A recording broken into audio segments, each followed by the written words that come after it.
Welcome to Early Intervention Matters, the podcast that helps parents, teachers, and health professionals understand the diagnosis, treatment, care, and support of children with autism, ADHD, Tourette's, and other neurodevelopmental challenges. Your host, Dr. Inyang Takon, is a consultant neurodevelopment pediatrician, and she will provide insight through interviews, answering questions, and breaking down complicated topics.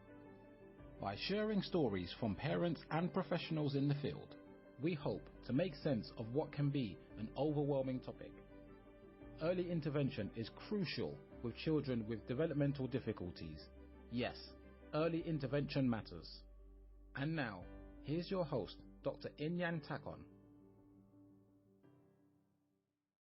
So on a day-to-day with your work, so in your office, for example, to do with work, what support systems have they put in place for you? A lot of the support systems, it sounds quite odd, but it's the work itself for me. I've found a lot of the stuff that allows me to stay focused and to not just not have negative impact, but to benefit from ADHD. Is a lot of it is just being conscious of what's impacting me and knowing what affects me. Examples that could be, I know that if I go and scroll on my phone in the morning, I won't be focused the rest of the day. Or I know that, I tend to have meetings later in the day. But a lot of it is just kind of being very, very conscious and noticing the patterns in what impacts you. I also noticed if I eat sweet things in the first half of the day, that will impact my concentration and that will impact my mood. And knowing that later on in the day, my brain tends to run wild. And that's not a bad thing. It's just that because of that, later on in the day is when I do a lot of my creative work. Okay. So timing when you do certain things, so you can actually use your symptoms to maximize your productivity. That's excellent. Yeah. So in terms of keeping organized and on time, how do you deal with that? I've got a very, very detailed calendar. A lot of my colleagues will see my calendar and then they don't really get it, but I have everything I need to do. So any upcoming conversations, anything I need to prepare for, even small things, like it depends how I am. Sometimes I can have a less filled out calendar, I'll be fine, but other times I have to fill out packing my bag for work and getting my clothes out and even all the little things. And also that helps me because then it provides a clearer view into what I'm doing and what's working. Also writing things down. I have keep notes. It's just notes on my phone where I can write down, just scribble down lots and lots of notes. So if I have an idea, instead of acting on it straight away in the fear that it'll go, and then getting distracted from what I was doing, I'll just write it. So write it down, and I can revisit it maybe before just later on. Also, I tend to talk through what I'm doing with people close to me.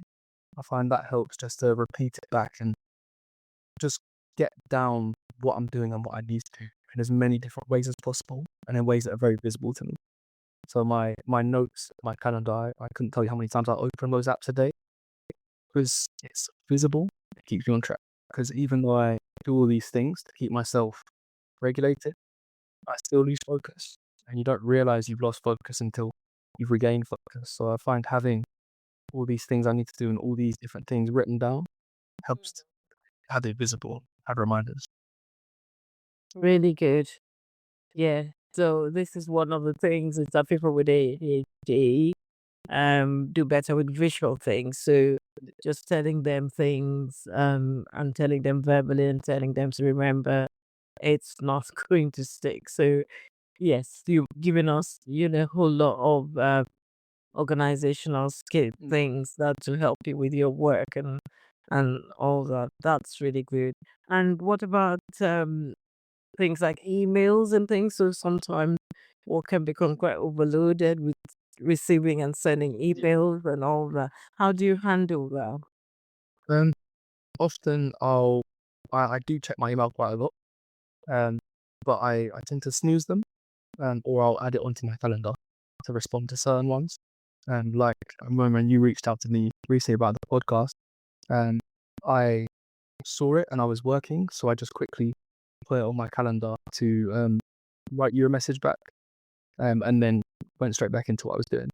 Okay. Or sometimes I'll snooze an email, but then also I'll have certain times that I check them. So I don't tend to check my WhatsApp or my Snapchat messages in the morning, because I find that, I tend to load any activities that are quite stimulating towards the latter part of the day. So in the morning, I'll tend to do the bits that are very boring. If I've got to work with a spreadsheet or if I've got to write out a long document, I'll tend to do that in the morning. So then it's stimulating to me because I haven't had any stimulation yet.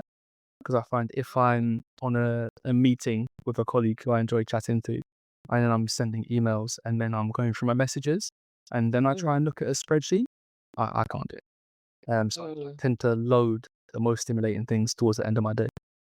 Okay. Very good. And how do you balance work and things, pleasure, leisure, and meeting up with your friends? How do you balance that? I find I wouldn't say I really balance them. I say more I integrate them. Because I think work is probably the thing that's led to the transformation in myself and in how I think and how I behave. It was shifting from really I've shifted all my dopamine, anything that gives me stimulation that as a ADHD person I need, shifting that to things that are in my control, and also shifting it to the things that will have real impact. So shifting my stimulation and a lot of stuff I enjoy towards work has done wonders, because there's always work to be done, and if I enjoy that and I get my enjoyment from that growth and from that progress, then it then has a double effect because it benefits me and the people around me. I find also working with friends to be quite beneficial, and talking about not only work at my 9 to 5 for my company, but other things. So I try and incorporate ways that I can use my brain with my friends, whether it be, talking to them about careers, or discussing something that we're working on, or even things not actually related to work. I find that's a good balance. I'll talk about work with my friends, they can talk about theirs with me. I do find it difficult to switch off. So I tend to, maybe go out with friends briefly on a Friday. I think I also try and get some sort of socializing in during the day, just with a close friend who I maybe go out for lunch with, or we'll go and go for a drive and have a chat. Just so I think it helps keep me grounded, and it helps keep me just grounded, really. And yeah, it's important to get that socializing in. Definitely. And your friends today, are they aware of your diagnosis? Yes, I think all of my friends are diagnosed or undiagnosed themselves. Okay, that's good. Okay. And so, how do you find it being able to talk about ADHD? Do you feel empowered now to talk about it, to help young people? Because I think it's just listening to you, it's all your lived experience, but you're sharing a lot, and even I as a clinician, I'm learning a lot from you in terms of the strategies that you've been using, which again I will be able to recommend some of those to the young people I see, because I think for somebody who has worked out how things have been for you, you've been able to navigate that and been able to come up with some very useful recommendations. So do you how do you feel talking about your ADHD, and how do you support young people with ADHD? How have you? Because I think there's a lot of people can learn from you. And I feel a responsibility really, because of where I've come from and because of some of the other challenges I've faced. I feel a responsibility because if you will, made it out in a way. I've turned it around, and I'm managing to use it to my advantage. But there are so many people that, for whatever reason, just haven't had that chance. There's so many people who I think are still stuck in that fight or flight. And I think being neurodiverse and just thinking in such a different way, it's quite easy to get caught up in what other people say. I mean, a lot of the stuff I do and that really for me and has changed my life, other people would say, you can't do that. Like, maybe I'll be working through the weekend and someone says I can't do that, or any of these things. I think it's important that people hear the other side and people hear that, what works for majority of people may not work for you. I think it's important for people to know that, know what's possible, really. Yeah, definitely. Good.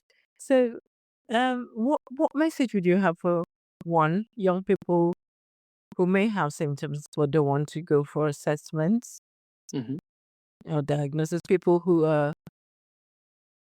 there are several categories of people. People who don't believe in the diagnosis, even though it's very obvious. I'm sure you come across some people and that discuss. What would you say to them?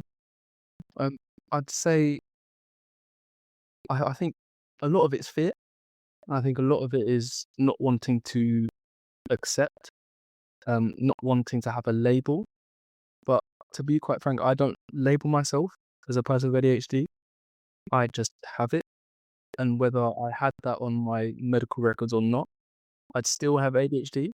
Just if I didn't, then I'd have less information. I'd be less able to do something about it because, you can't do something about something. You can't use it if you don't know it's there. I think I've seen it with a lot of people, especially adults at work and that I've met through my business, where they'll put it off and they have a lot of these symptoms we spoke about earlier on, but they're unwilling to get a diagnosis. Then when they do, they can understand themselves, and then they turn it around. Because if you're stopping yourself from getting the diagnosis out of fear or because you don't want to have ADHD, all you're doing is blocking blessings and you're stopping yourself from thriving. And I think because it's a case where you're already living with it, you're already dealing with the negatives, you're already dealing with the downsides, stopping yourself from accessing the amazing stuff. Yeah. The worst case is, you understand yourself a bit better, and the best case is you unlock and you find yourself. Yeah. Good. Thank you, Ben. I think that's so important. And what about people who are undecided about medication? I say try it. Honestly, I say try it. I say that to a lot of people. I say that to colleagues who have children with ADHD. I say it to friends, because I think the biggest thing I've heard is a worry that it will change who you are. And the way I tend to explain it to them is, I'm the same person when I'm medicated. It's just I'm in control of my brain, so I can still be hyperactive. I can still behave in ways that get me weird looks in public. Just I'm selective, and instead of getting a burst of hyper focus that will last 3 hours and not be able to focus, I can select. I can sit down at my desk and decide I really want to do this. I want to do this. I want to progress. I'm going to focus on this, and I can. But then I can also decide I want to go out with some friends and just not be focused and let my thoughts go everywhere, and I can. And it's just, it doesn't actually change anything. Yeah. It's just you can choose how you feel. And if you decide you're going to do something, you have that power. So when you're unmedicated, quite often you can decide you're going to do something.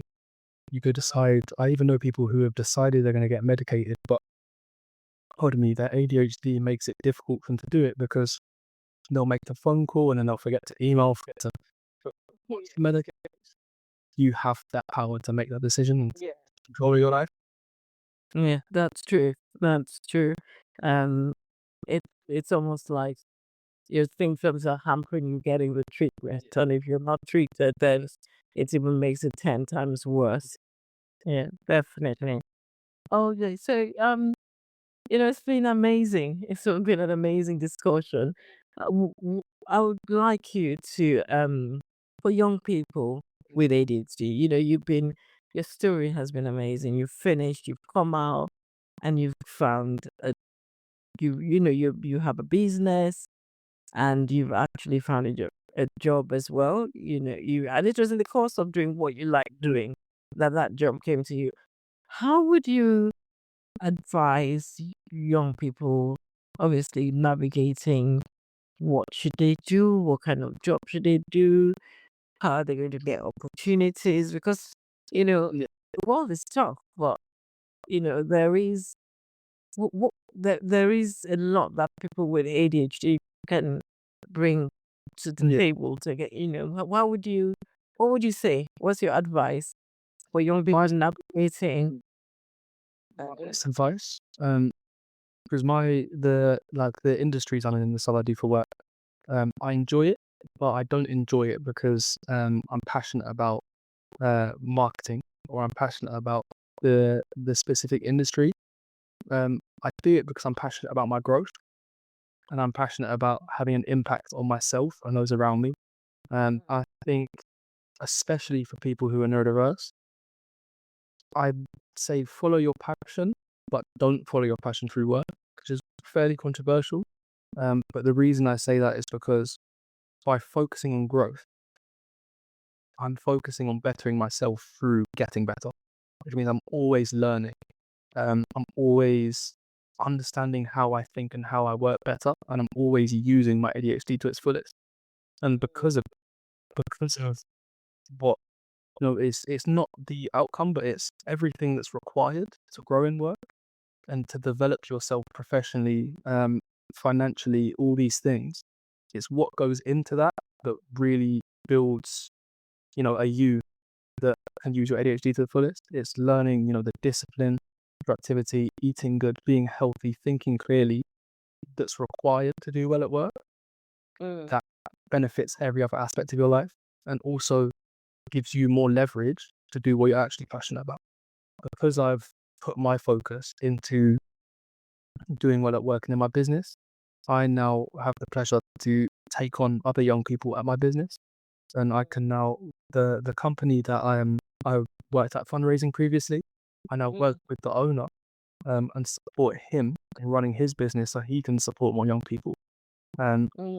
Whereas if I had chased my passion, if I had decided that was my passion and chased that, I wouldn't be, it would almost be a waste of my ADHD. It'd be a waste of the skills that neurodiverse people have. We can have so much more impact. And by chasing growth, the world's your oyster. Because if you chase growth for a few years, you become a person who can do so much. Because you've been, getting promotions and your business has been growing, you have more ability to deliver that impact. Just as wonderful. We could talk over and over again about this. I want you to tell us, because the audience for this podcast goes far and wide, several places, and both UK and outside the UK. I wanted to talk to tell us, what do you think school should be doing to make life? Because you talk about a lot of the challenges, that you mentioned. How could school be made a better place for young people? I think there's two sides to it. The first would be not to penalize things just because in most of the cases they're wrong. I think as I mentioned earlier, and you mentioned, a lot of it for neurodiverse people who think and behave differently is a battle to be understood. I think quite often there's no real need. I think often people are penalized for doing things that actually aren't a problem. And by just not penalizing people and allowing people to not fit in the box and to do stuff that maybe is considered slightly unacceptable for no real reason. That takes a massive, massive amount of weight off, and really reduces that fight or flight where, you're getting told off for things and you're getting in trouble or you're being penalized or targeted for things that you don't understand why they're wrong and why you shouldn't be doing it, because really, so they're not wrong. And the second side to it, I'd say, is I think there's that approach, and I've seen that being done with people who are different, but also I've seen the opposite end where schools can sometimes be too soft.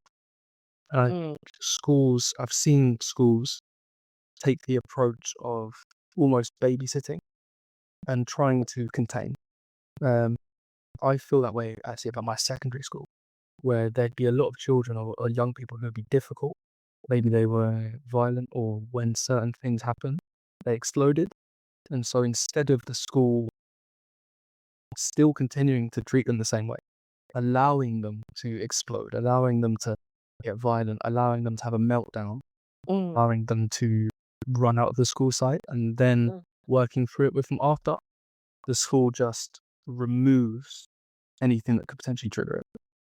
And all that ends up doing is it means that that person is then ill prepared to enter society, because they can't deal with these problems that, if addressed early, would be sorted by the time they leave school.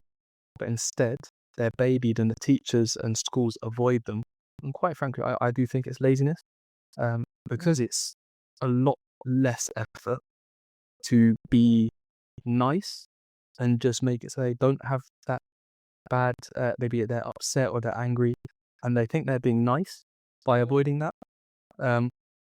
Whereas what they need to do is be kind. The kind thing to do would be to, continue doing that thing, allow the young person to cry or kick or fight, and then work through it after, even though it's more effort for the teacher and school. It's not a nice experience for the young person. It's kind because it leads them to grow. Yeah.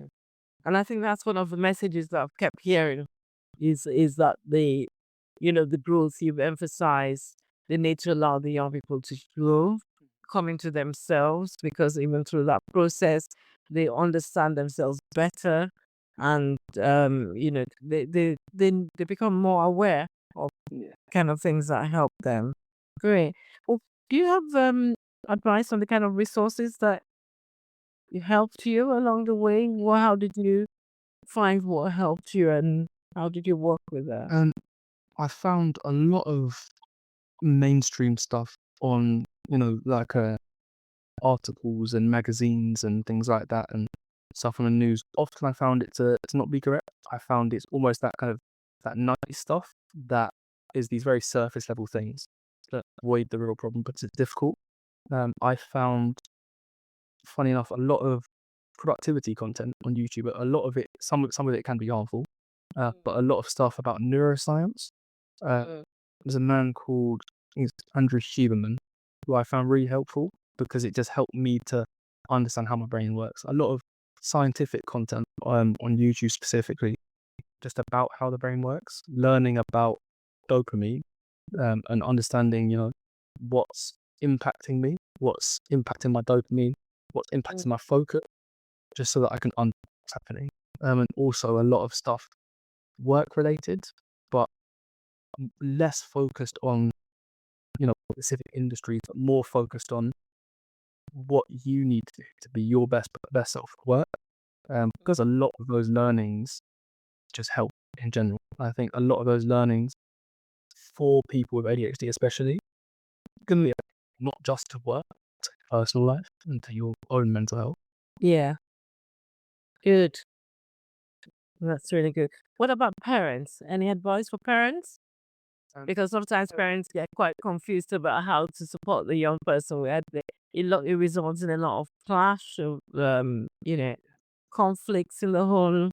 What would you say?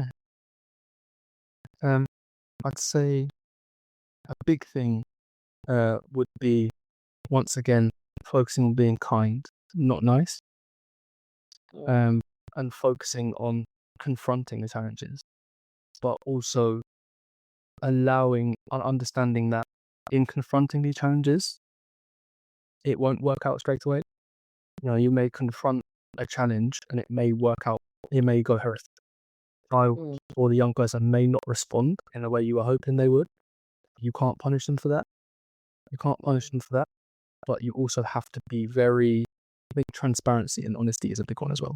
I think by hiding how you feel as a parent, by hiding, because I think a lot of time, especially with ADHD, you can be left in a state where you have these things, you kind of know what's going on, but you just don't have the information to fully, especially when you're very young, to fully understand what's happening to you. I think sometimes the parents, even if they're not highly educated on the topic, they can pick up on things, and because they're an adult with an adult's mind and they've had decades of knowledge where the child's only been conscious for 3 years, they can pick up on these things. I think share that with your child, because even though you may not understand fully how your child thinks, you understand some bits. I think share that with your child, because if it's difficult for you not understanding what's happening with your child, imagine how difficult it must be for your child not understanding themselves and how they're thinking. So if there's anything, even if it's upsetting, I think that transparency and honesty is really, really key. Wow. I think we need to get you into part 2 because you've shared some incredible stuff, and yes, I'm just going to recap because you've told us so much. For our audience, so we've had Jesse here.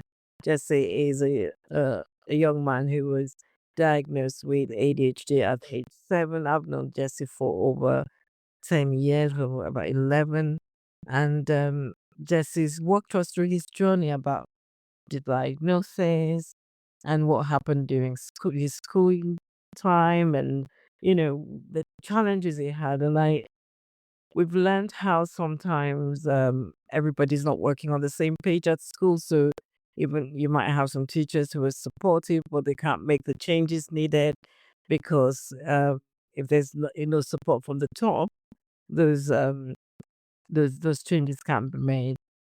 And you talked about how you felt that you were not being understood, and I think we can hear, and you've shed light on how you just were not feeling, you were not being, you were not applying yourself to your optimum, you were not being understood. People didn't look at the way you thought and felt. You were just made to do the same things that were going on, and that even extended to peers. Some people just didn't take to you, and how you felt about that.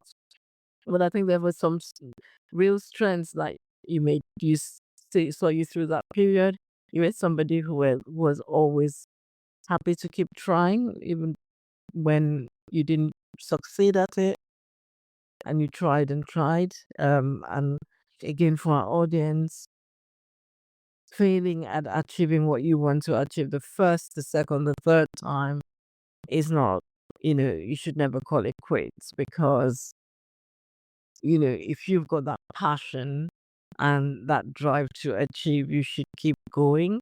And it's good to do some self-reflection and just understanding yourself. And Jesse has taken us through that process of getting to know himself, finding out how his brain works, using his ADHD symptoms to his benefit.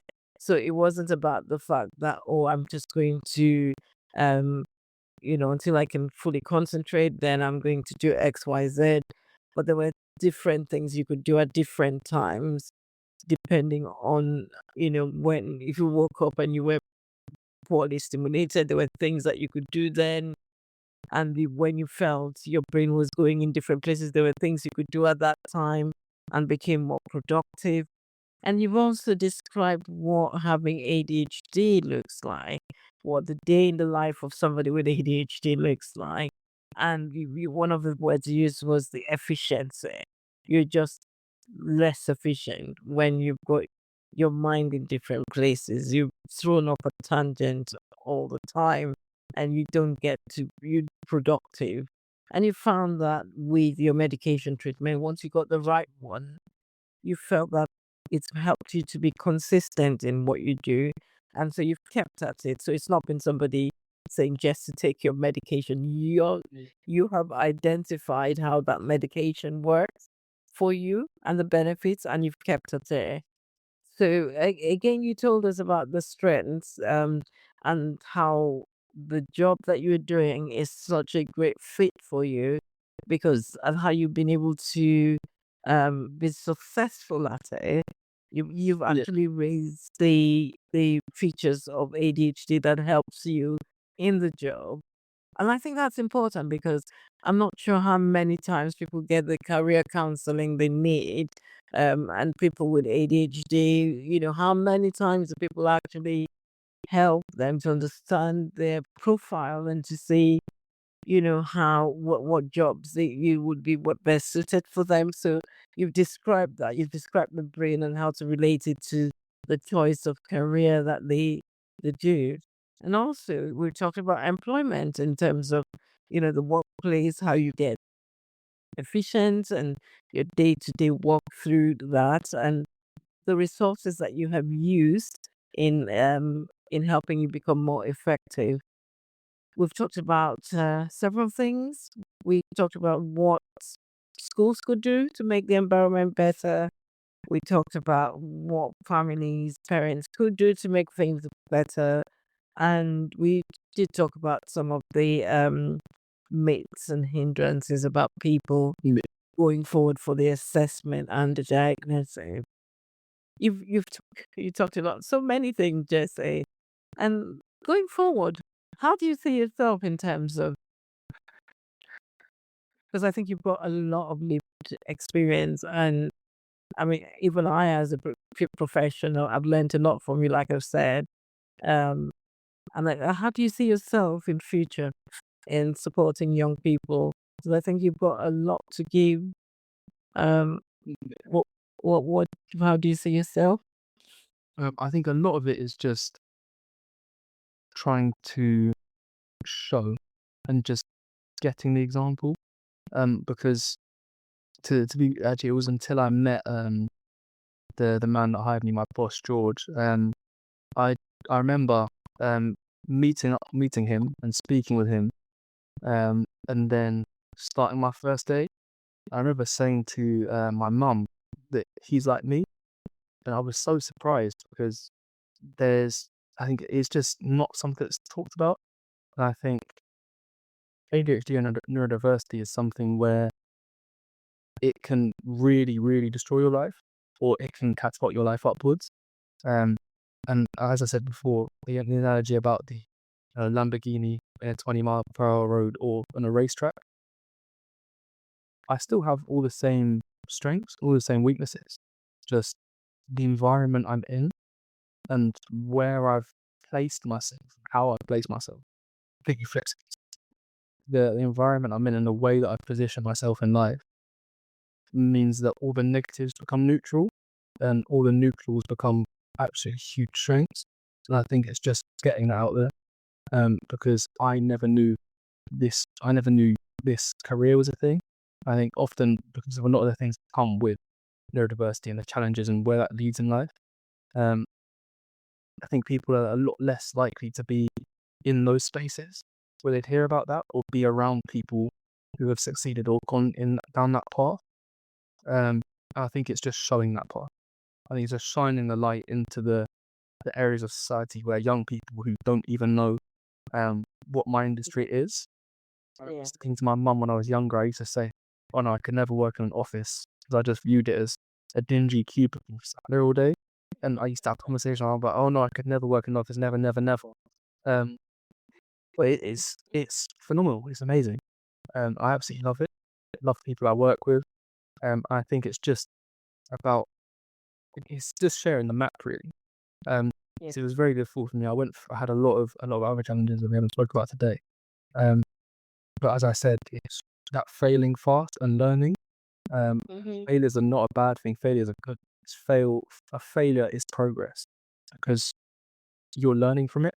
It's more context. for you to then make the next action and decision of. And I've made a lot of those decisions, a lot of those actions. I've failed a lot, but I didn't know that it would work out until it did. But a lot of people, whether it be for the circumstance they're in or any number of reasons, they just don't get to that point where they see it pay off the first time. So once it pays off once, you realize it works and you keep going. Yeah. So I've gone through all that, and I've mapped out the path to success for ADHD, and I just want to share them out. Great.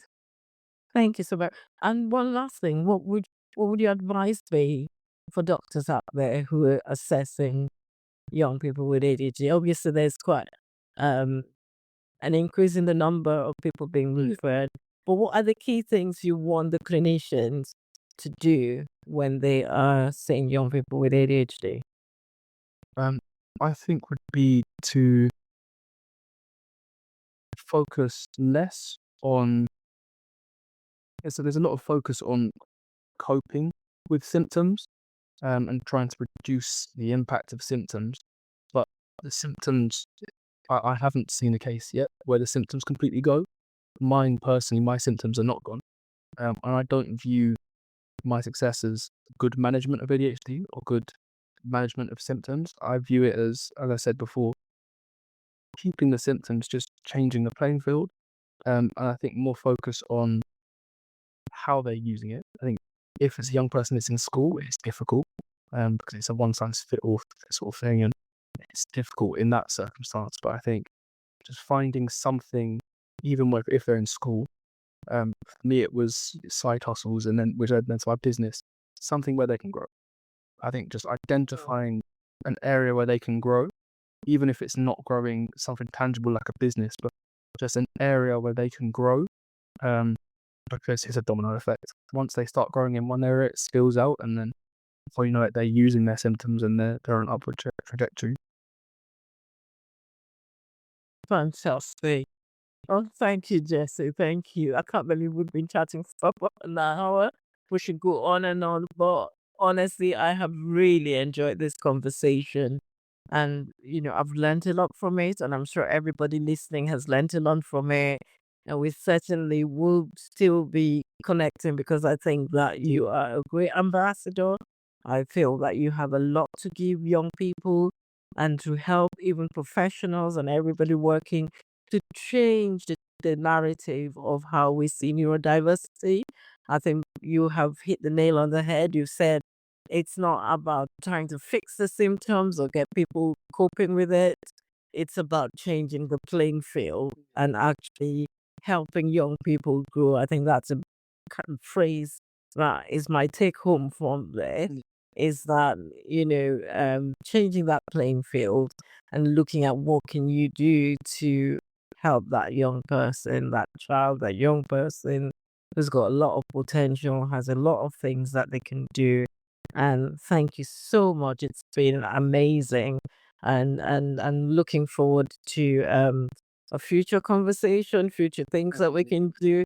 It's amazing that you're building AI systems. I think you should start looking for how you're going to look at systems to help young people with ADHD as well, because I think there's resources that have helped you looking at, what other things that can help young people out there, in terms of the systems that you found has worked for you. Definitely. Well, I think to sum it up with just one line would be, we'll never fit into the box. We get penalized for not fitting in the box, but it's just a case of changing the box. Thank you. Changing the box because you will not fit into a stereotype box. Yes. Thank you for leaving us with that great phrase. It's been amazing. Wishing you the very best, and thank you so much for joining us. Thank you very much. As we always say, early intervention leads to better outcome, and early intervention can only be achieved by early diagnosis. So thank you for listening into the series today. I know some of the things we've talked about today would probably have generated some questions or need to seek clarification. So I'm happy to take questions, and I'll invite you to send your questions to EIM at drtakon.com. Thank you for listening in.